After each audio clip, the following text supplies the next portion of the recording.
North star public school. अगर आप मेरे चैनल पर नए हैं तो मेरे चैनल का सब्सक्राइब करें और बेल आइकन दबाना न भूलें।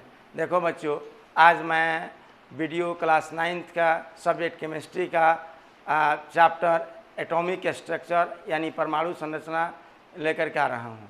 देखो बच्चों, ये परमाणु पहले जान लिया जाए क्या है।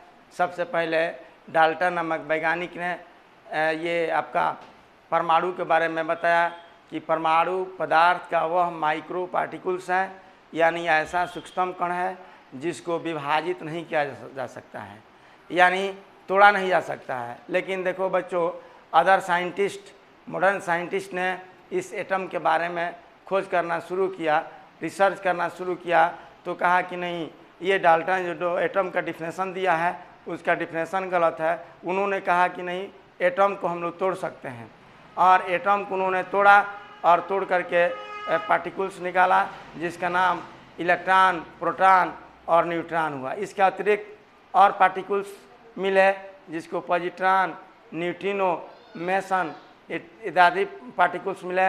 देखो बच्चों, पॉजिट्रॉन, न्यूट्रॉन और मेसन पार्टिकल्स जो हैं, ये हम लोग जब आप लोग हायर एजुकेशन प्राप्त कीजिएगा, उच्च डिग्री प्राप्त करेंगे, तो उसमें इस पार्टिकल्स के बारे में मिलेंगे। लेकिन हम लोग आज ये केवल 9th क्लास में ही इलेक्ट्रॉन, प्रोटॉन और न्यूट्रॉन पार्टिकल्स के बारे में जानेंगे। देखो स्टूडेंट्स, अब हम लोग है ना, ये आज हम बता रहे हैं परमाणु। लेकिन यही डाल्टन ने परमाणु के बारे में बताया था, यानी परमाणु खंडित नहीं कर सकते हैं, और मोलिकुल यानी अणु को बताया था कि अणु को हम लोग खंडित कर सकते हैं, नहीं तोड़ सकते हैं।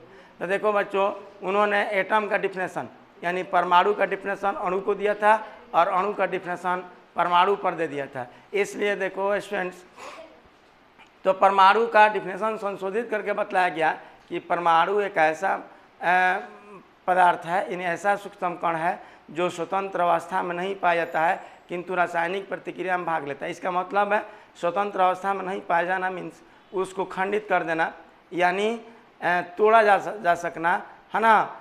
और इस तरह से मतलब एटम का डिफिनेशन दिया गया, और वही परमाणु को खंडित करने पर इलेक्ट्रॉन, प्रोटॉन और न्यूट्रॉन पार्टिकल्स मिले। और मोलिकुल का यानी अणु का डिफिनेशन दिया गया कि वैसा सूक्ष्म कण जिसे जो स्वतंत्र अवस्था में पाया जाता है किंतु रासायनिक प्रतिक्रिया में भाग नहीं लेता है।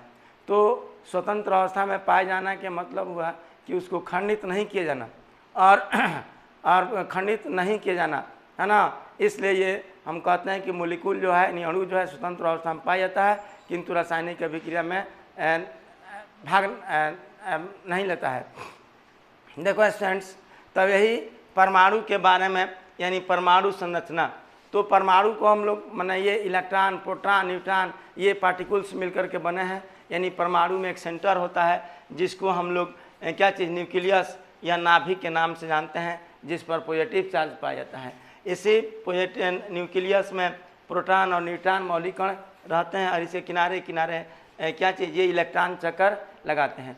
तो परमाणु को खंडित करने पर हम लोग को जो मिला है इलेक्ट्रॉन, प्रोटॉन, न्यूट्रॉन, है ना, और यही जो है कि मिल करके परमाणु को बनाते हैं, जिसको हम लोग परमाणु संरचना के नाम से हम लोग उसको जानते हैं। तो परमाणु के नाभिक में क्या है, प्रोटॉन, न्यूट्रॉन मौलिक कण रहता है, इस पर पॉजिटिव चार्ज पाया जाता है, और इसके बाहरी इलेक्ट्रॉन जो है कि चक्कर लगाता है। तो इलेक्ट्रॉन न्यूक्लियस के बाहर यानी नाभिक के बाहर जिस सर्किल पाथ पर चक्कर काटता है, उस सर्किल पाथ को हम लोग सेल या कक्ष के नाम से जानते हैं। ये कक्ष या सेल को देखो बच्चों, यानी सूचित करते हैं KLMN ...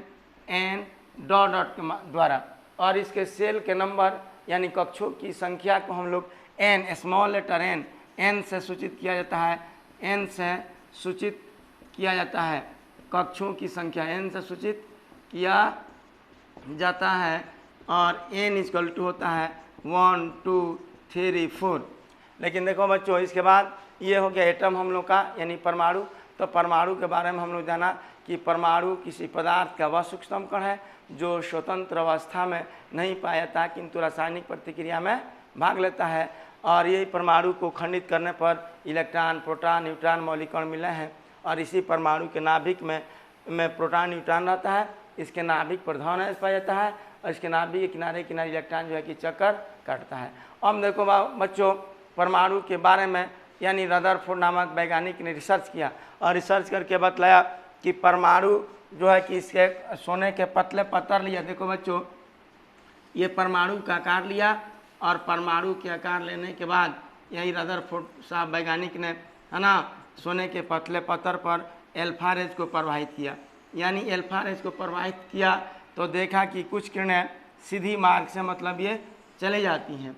उन्होंने अल्फा रेज को प्रवाहित किया, प्रवाहित होने के बाद देखा कि कुछ किरणें सीधी मार्ग से चली जाती हैं और कुछ किरणों को देखा कि अपने पूर्व पथ से होकर के कुछ तिरछी होकर के मतलब ये गुजर जाती हैं, है ना, कुछ तिरछी होकर के किरणें जो है कि गुजर जाती है। कुछ किरणों को देखा कि अपने पूर्व पथ से होकर के लौट आती हैं। तो ये रदरफोर्ड साहब ने क्या किया, ये सोने के पतले पत्थर पर अल्फा रेज को प्रवाहित किया तो देखा कि अधिकांश किरणें सीधी मार्ग से चली जाती हैं और कुछ किरणें तिरछी होकर गुजर जाती हैं और कुछ किरणें अपने पूर्व पथ से होकर के लौट आती हैं। इसके बारे में रदरफोर्ड ने बताया कि परमाणु का आकार जो है कि गोला होता है और परमाणु का अधिकांश भाग खोखला होता है। परमाणु का अधिकांश भाग खोखला होता है जिसके कारण ये परमाणु के सीधी मार्ग से चला जाना। इसके बारे में रदरफोर्ड ने बताया कि परमाणु का अधिकांश भाग खोखला होता है और ये अल्फा किरणों को जा करके मतलब उसके न्यूक्लियस के पास लौट जाना। इससे उन्होंने बताया कि अल्फा कण जो है एक पॉजिटिव पार्टिकल है और न्यूक्लियस पर भी पॉजिटिव चार्ज पाया जाता है, जिसके कारण अल्फा किरणें जाकर उसके पथ से होकर के मैंने लौट आई। इस तरह से रदरफोर्ड ने मतलब इसके बारे में अनेक निष्कर्ष निकाला।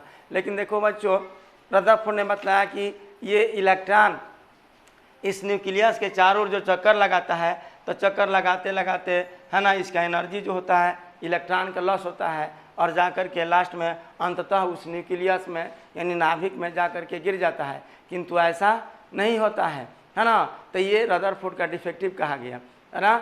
ये परमाणु का इलेक्ट्रॉन की एनर्जी जो होता है लॉस नहीं होता है ना, और जाकर के न्यूक्लियस में नहीं गिरता है। हम देखो तो ये इलेक्ट्रॉन जिस सर्किल पाथ पर चक्कर काटता है उसको हम लोग सेल या कक्ष के नाम से उसको हम लोग जानते हैं।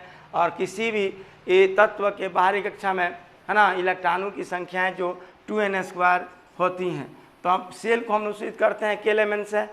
के जो है कि सेल नंबर 1 है तो अधिक से अधिक इस के सेल में कितने इलेक्ट्रॉन रह सकते हैं। तो के सेल के लिए देखो बच्चों, हम निकालेंगे इस फॉर्मूला पर कि 2n², 2 × के का सेल नंबर 1 है, 1k² equal to 2। L cell में देखो बच्चों ये ज्ञात करेंगे, है ना, 2n² equal to 2 × 2k² equal to 8। M cell में ज्ञात करेंगे तो ये हो जाएगा 2n², n का नंबर यहाँ पर हो जाएगा 3k² इक्वल टू 18। इस तरह से मतलब हम किसी भी सेल के इलेक्ट्रॉनों को बांट सकते हैं। हम जैसे देखो बच्चों, अब किसी भी एलिमेंट के ले लेते हैं, जैसे एलिमेंट में हम सोडियम ले लेते हैं तो सोडियम के एटॉमिक नंबर जो होता है इसका सिंबल होता है n है, एटॉमिक नंबर होता है 11। इसको सेल में बांटेंगे, जब सेल में बांटेंगे इलेक्ट्रॉन को यानी के एल एम में बांटेंगे तो के सेल में 2 इलेक्ट्रॉन, एल सेल में 8 इलेक्ट्रॉन, एम सेल में होता है 18 इलेक्ट्रॉन। लेकिन एम सेल में जब 18 इलेक्ट्रॉन होता है, बांटना है 11 इलेक्ट्रॉन को, जोड़िएगा तो 2 8 18, 8 2 10 18 28 बन रहा है। लेकिन बांटना है हम लोग के 11 इलेक्ट्रॉन को, तो लास्ट बाहरी सेल में इलेक्ट्रॉनों की संख्या जो होगा 1 होगा। तीसरा से क्लोरीन को ले लेते हैं।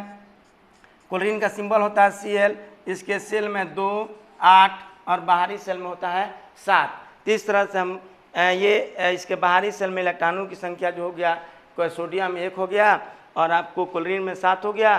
तो ये सबसे बाहरी कक्षा के इलेक्ट्रॉन को हम लोग संयोजी इलेक्ट्रॉन या वैलेंस इलेक्ट्रॉन के नाम से हम लोग इसको जानते हैं। तो हम देखो बच्चों, पूछता भी है परीक्षा में कि आपको सोडियम परमाणु के संयोजी इलेक्ट्रॉनों की संख्या क्या है, तो 1 होता है। इसकी तरह पूछता है परीक्षा में कि क्लोरीन परमाणु के बाहरी कक्षा में संयोजी इलेक्ट्रॉन की संख्या क्या है, 7 है।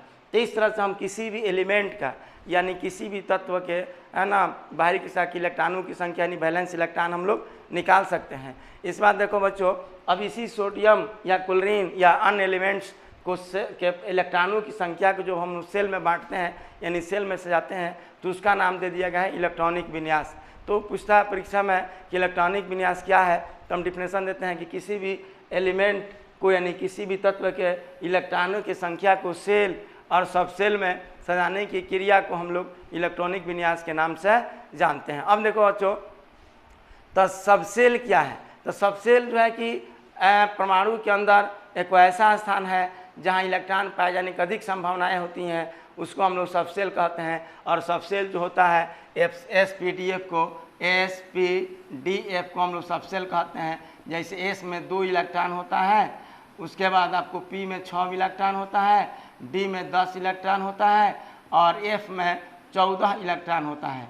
तो इस तरह से बच्चों देखो, हम लोग यानी किस तत्व के इलेक्ट्रॉनों की संख्या को सेल और सब सेलों में सजाने की व्यवस्था को हम लोग इलेक्ट्रॉनिक कॉन्फ़िगरेशन के नाम से जानते हैं। देखो बच्चों, आज का वीडियो हम इतना ही रखते हैं, उसके बाकी टॉपिक हम आगे core electron, valence electron, isotopes, संभारिक्स, है ना, ये सारे टॉपिक्स हम लेके आएंगे। आज तुम अगर मेरे चैनल में बच्चों नए हो, है ना, तो मेरे चैनल को सब्सक्राइब करें, बेल आइकन दबाना ना भूलें, है ना।